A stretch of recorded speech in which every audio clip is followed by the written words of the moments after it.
Laidą pristato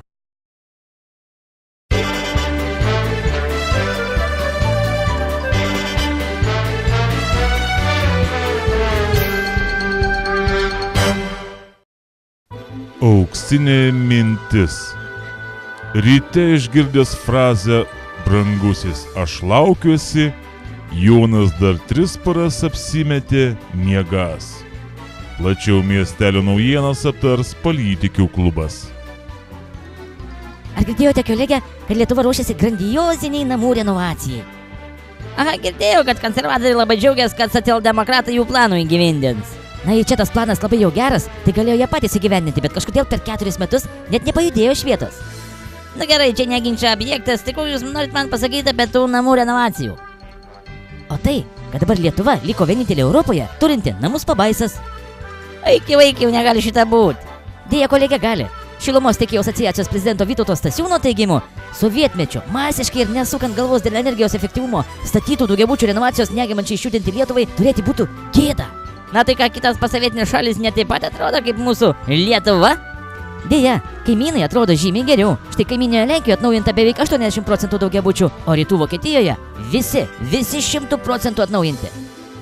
Na taip, mumgi nebuvo kadagi tų namų atnaujinti, reikėjo Lietuvų išvokti, tarpusavio santykiais aiškintis, taip kad namų renovacija buvo toli gražu ne pagrindinis šiandien darbas.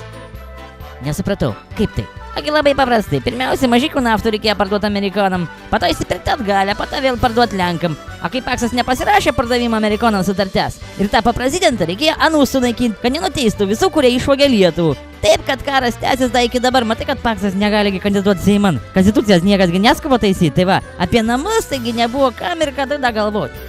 Na, jūs čia labai jau įdomų vaizdelį piešite, kolegė. Na, bet nesigilinsiu. Pratęsiu prezidento mintį, kad kai šios namus pastatė 1970-80 metais, tai per tiek laiko prie jų niekas dorai neprisilietė. Vienas balkonas įstiklino, kitas šiferio lakštą užkalė. Tai yra Lietuvos gėda. Betgi palauk, kaip čia mes renovuosim tos namus, jeigu pas mums statybininkų nebėra, visigi Norvegijai? Tai va, Lietuvai patinka paradoksai. Savo statybininkus išvarėm užsienį, o patys gyvenam kiaurose namuose. Lygiai taip pat ironizuoja ir asociacijos vadovas.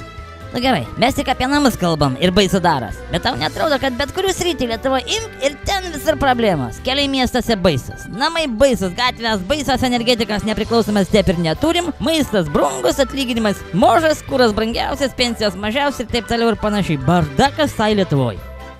Na žinote, kolegė, jūs teisi, bet galgi šitas procesas pajudės, nors kažkuris rytis pradės gerėti. A, kol kitas rytis niekas, tavęs vietoje, ne? O gal renovacija išjudins ekonomiką iš sąstingio, pagyvins vartojimas, žmonių perkamoji galia išaugs, a? Na tikėkime, kad šitie nors kažką gerą padarys per tuos 4 metelius. O tai jau nusibodo sąstingiai kaip prie Brežnevo gyventi. Klausyk, a kaip Panevėžys su ta renovacija? Kaip? Panevėžysgi namų renovacijos lyderis. Klausyk, šitas lyderis ruošiasi renovaciją ir šuolį naujajam ar ne? Na kol kas tylu, bet manau, kad ruošiasi.